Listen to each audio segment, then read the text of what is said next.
안녕하세요. 반갑습니다. 요즘 ETF들 관심 많으시죠? 그런데 ETF 가운데 연간 7%, 8%는 말할 것도 없고 심지어 매달 1%씩 연간 12%씩이나 원금은 별도로 두고 배당금을 지급한다는 ETF들도 있습니다. 요즘 그 같은 ETF들이 굉장히 인기몰이를 하고 있는데요. 자, 그렇다면 이 같은 ETF 정말 좋을까요?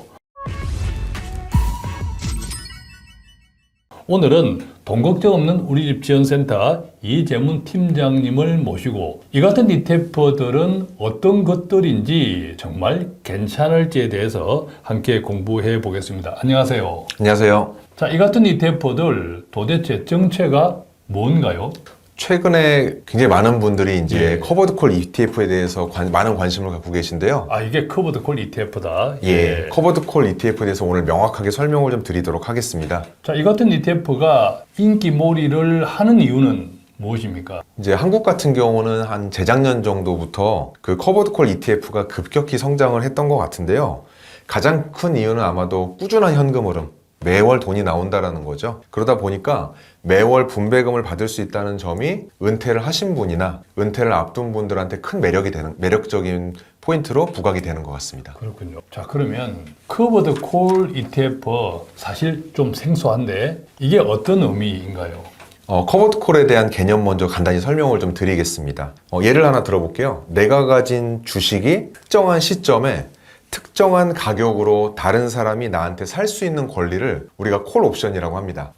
이 같은 콜 옵션을 공짜로 발행하진 않고요. 당연히 이제 돈을 받는데요. 이 콜 옵션을 발행하면서 내가 받는 돈을 옵션 프리미엄이라고 합니다. 이 커버드 콜 ETF에서 가입한 투자자들한테 지급되는 분배금은 내가 받은 이 옵션 프리미엄을 제공을 해주는 거라고 보시면 될 것 같습니다. 예. 자, 그럼 조금 더 구체적으로 설명해 주신다면? 예, 개념이 좀 어려울 수 있어서 제가 간단한 예시를 좀 하나 준비했는데요. 예를 들어 내가 갖고 있는 주식이 지금 현재 10,000원이라고 한번 가정을 해보겠습니다. 근데 한 달 이후에 다른 사람이 나에게 내가 가진 이 10,000원짜리 주식을 11,000원에 살 수 있는 권리를 콜옵션이라고 했는데요.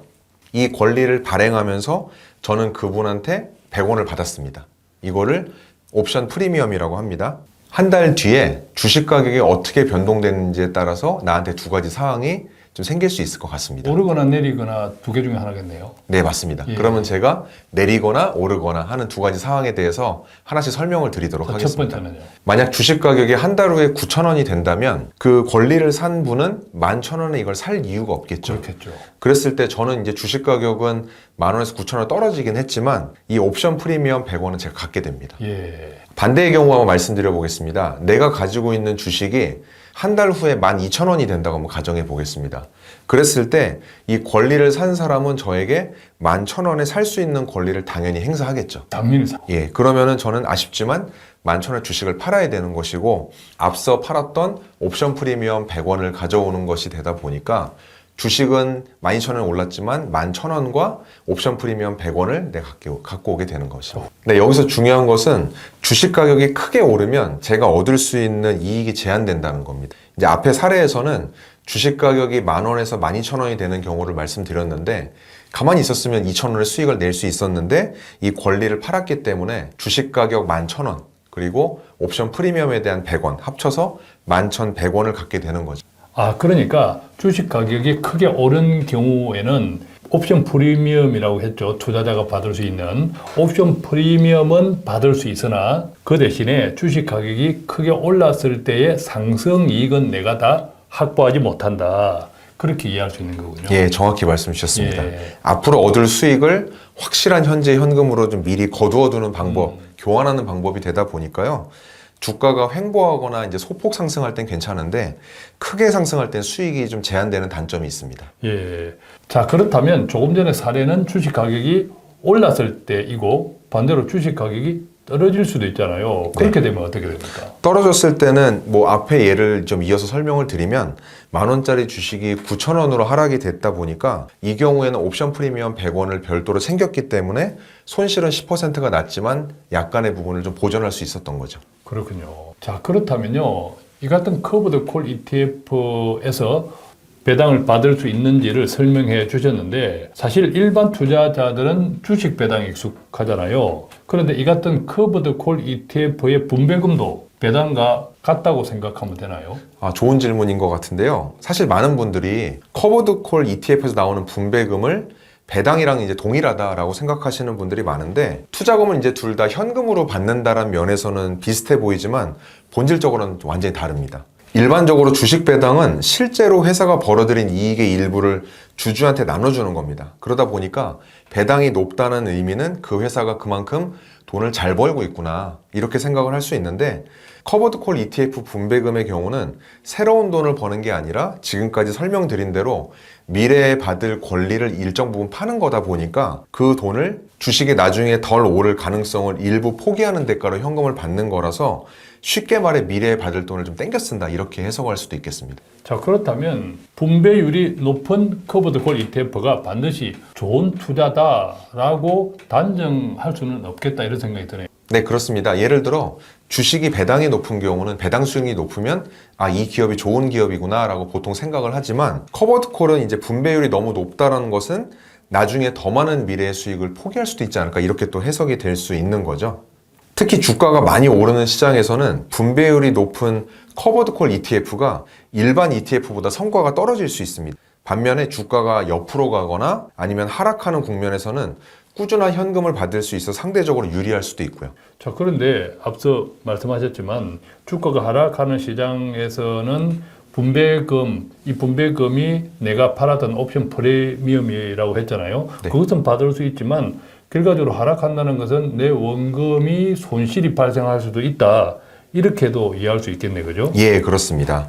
그래서 이 분배금을 항상 추가적인 수익이라고 생각하기보다는 주가의 상승과 하락에 따라서 추가적으로 얻는 수익 정도로 이해를 하시는 게 더 현명할 것 같습니다. 예. 자, 그럼 조금 더 깊이 들어가 보겠습니다. 분배금도 있고 분배율이라는 표현도 쓰더라고요. 그렇다면 이 두 가지 용어의 차이는 어떤가요?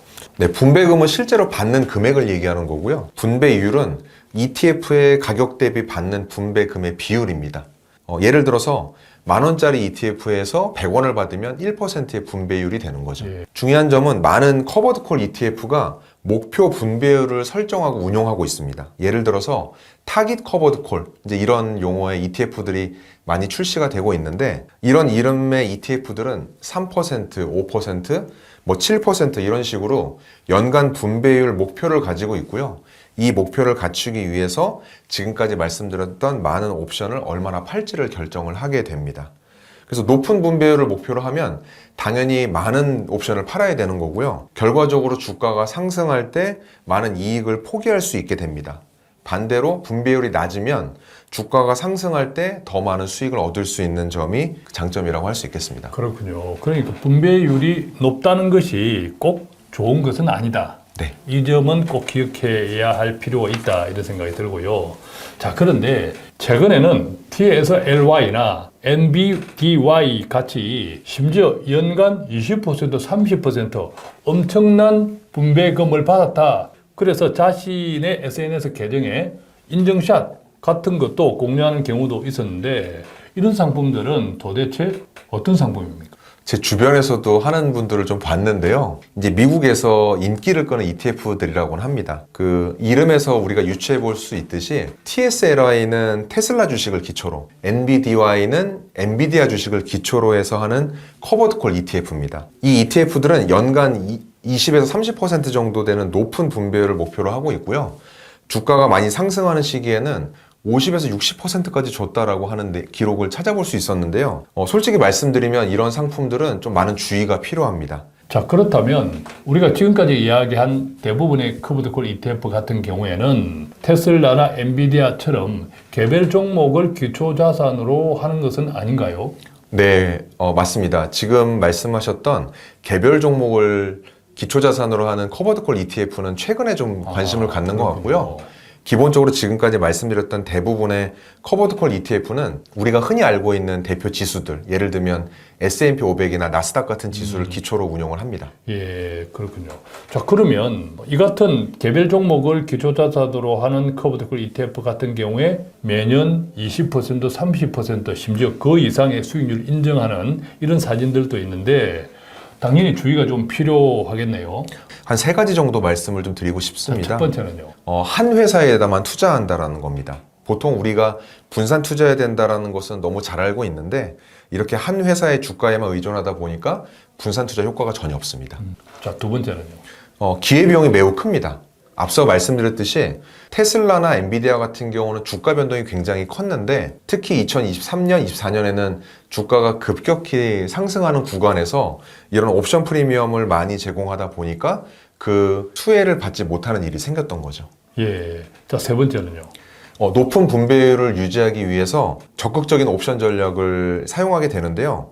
변동성이 큰 시장에서는 원금 소실 위험이 증가할 수 있고요. 아무래도 이제 이런 옵션 전략을 수행하려다 보면 사람이 많이 또 관심 가져야 되다 보니까 수수료도 매우 높아집니다. 예. 자, 그러면 전반적으로 보면 앞서 우리가 일반적인 지수를 기초자산으로 하는 커브드 콜이 대부분인데 조금 전에 이야기한 것은 특정한 개별 종목을 기초자산으로 하는 커브드 콜 ETF들도 최근에 많이 등장하고 있다. 앞에 것이든 뒤에 것이든 종합적으로 보면 결과적으로 분배금이 너무 많다 하는 것은 일단 조심해야겠다. 자, 이런 생각입니다. 예, 정확합니다. 말씀 잘 주셨는데 미래의 어떤 성장 가능성을 상당 부분 포기를 해야 되는 상황이 생길 수 있고요. 심지어 원금의 일부까지도 갉아먹는 구조일 수도 있습니다. 그러다 보니까 높은 배당, 높은 분배율이 무조건 좋은 투자다라는 단순한 공식에 좀 속지 말고 그 이면에 어떻게 돌아가는지 메커니즘을 좀 이해할 필요가 있습니다. 그렇군요. 자, 그럼에도 불구하고 특히 한국의 은퇴자들 노후가 팍팍하지 않습니까? 아무래도 매달 많은 돈을 주겠다라는 것에 솔깃할 수밖에 없는데 커브드 콜 ETF를 선택한다면 어떤 것들을 고민해야 할까요? 이것도 세 가지로 말씀드리고 예. 싶습니다. 자, 첫 번째는요. 기초자산의 성장성입니다. 그러니까 좋은 커버드콜 전략이라 하더라도 결국엔 기초자산의 방향성을 따라가다 보니까 장기적으로 우상향하는 검증된 기초자산을 토대로 이제 자산군을 선택하시는 게 좋겠습니다. 자, 그렇게 되면 분배금도 챙기고 내 원금의 상승도 챙길 수 있다 이 말씀이죠. 그렇습니다. 예. 자, 두 번째는요. 두 번째는 분배율입니다. 당장 현금 흐름이 중요하신 분들은 목표 분배율이 좀 높은 상품을 선택을 하시는 게 좋고 미래 성장 가능성을 좀 기대하신다라고 하면 분배율이 낮은 상품을 고르시는 게 적절합니다. 예. 자, 세 번째는요. 마지막으로는 옵션 매도 비율인데요. 커버드콜 상품은 30%에서 최대 100%까지 옵션을 매도하지만 최근에는 10% 정도만 매도하는 상품들도 출시가 되고 자, 있습니다. 이 말씀은 어떤 상품에 예컨대 S&P 500이나 나스닥이나 심지어 개별 종목에 투자한 총 원금에서 그 중에 30%에서 100% 사이, 최근에는 그 중에서 10%만 옵션 전략을 쓴다. 이렇게 이해하면 될까요? 맞습니다. 예. 그렇군요. 네. 결국 본인의 투자 목적이나 성향에 따라서 상품을 잘 고르는 게 중요하기 때문에 매월 안정적인 현금 흐름이 필요한 은퇴자분들은 분배율이 조금 높은 상품이 적당할 것 같고 반대로 장기적으로 높은 성장을 추구하는 젊은 투자자분들이라면 분배율이 낮거나 아니면 분배율이 없는 일반 ETF를 선택하시는 것도 방법이 될 수 있겠습니다. 자, 쉽지만은 않아 보인다, 그죠? 네. 예. 대부분 보면 원금도 잘 지키면서 심지어 원금도 계속 불리면서 따박따박 분배금을 받고 싶어 하잖아요. 자, 그런 측면에서 보면 쉽진 않은데 그래서 생각해 보면 내가 생각하는 욕구를 어느 부분 좀 내려놔야 될 필요도 있다. 이런 생각이 듭니다. 자, 그렇다면 마지막으로 커버드 콜 ETF에 관심을 가지는 투자자들이 반드시 알아야 될 핵심적인 내용이 있다면 세상에 공짜 점심은 없다. 네. 다 아시는 말씀일 텐데 한 번 더 말씀드리고 싶고요. 특히 이제 커버드콜 ETF도 마찬가지인 것 같습니다. 매월 꾸준하게 현금이 나온다라는 거는 장점이지만 여러 차례 말씀드린 대로 미래의 주가의 상승 부분을 미리 땡겨 쓰는 개념이 될 수 있다 보니까 나쁜 거래가 아니라 그냥 다른 거래라고 보시면 좋을 것 같고요. 지금 초콜릿을 하나 먹을지 오늘 좀 아껴놨다가 내일 2개 먹을지 이제 이런 선택과 비슷하기 때문에 어떤 선택을 하실지에 대한 판단을 좀 먼저 하시는 게 중요할 것 같고, 결국 투자는 자신의 성향과 목적에 맞는 투자를 하셔야 되다 보니까 어떤 상품이든 무조건 좋고 나쁘다기보다는 나한테 적절한 상품을 고르실 필요가 있어 보입니다. 예, 커버드 콜 투자도 마찬가지입니다. 현금 흐름이 필요하다면 좋은 선택일 수 있는데, 당장 현금이 필요 없다거나 장기적인 성장이 더 중요하다면 다른 투자 방법이 더 적정할 수 있습니다. 자신의 목표와 투자 성향을 감안해서 선택하시는 게 중요합니다. 예, 그렇군요. 자, 이렇게 오늘 커브드 콜 ETF 분배금을 심지어 매달 1%씩 12%씩 따박따박 준대. 자, 그런데 이런 생각을 해봅니다. 조금 전에 이 팀장께서 말씀하셨지만 투자에 공짜 정심이 없다. 세상에 공짜가 없다는 거잖아요. 만약에 내 원금도 지키고 심지어 불리면서 매달 1%, 연 12%를 따박따박 평생 지급받을 수 있다. 은행, 정권에서 다 망해야 되지 않을까 싶은 생각이 듭니다. 네. 그만큼 단순한 것은 아니다. 이렇게 이해할 필요가 있겠고요. 오늘 이렇게 많은 분들이 관심을 가지고 있는 커브드 콜 ETF에 대해서 자세하게 그리고 좀 깊게 함께 좀 공부해 보았는데 도움이 되었으면 좋겠고요. 돈 관리를 어떻게 하면 좋을지, 특히 은퇴 이후의 노후, 목돈 등등을 어떻게 관리하면 좋을지에 고민이 많으신 분들께 조금이라도 유익한 영상이었으면 좋겠습니다. 함께 공부해 주신 이재문 팀장님께 감사드리고 저희는 여기서 맺겠습니다. 고맙습니다. 고맙습니다.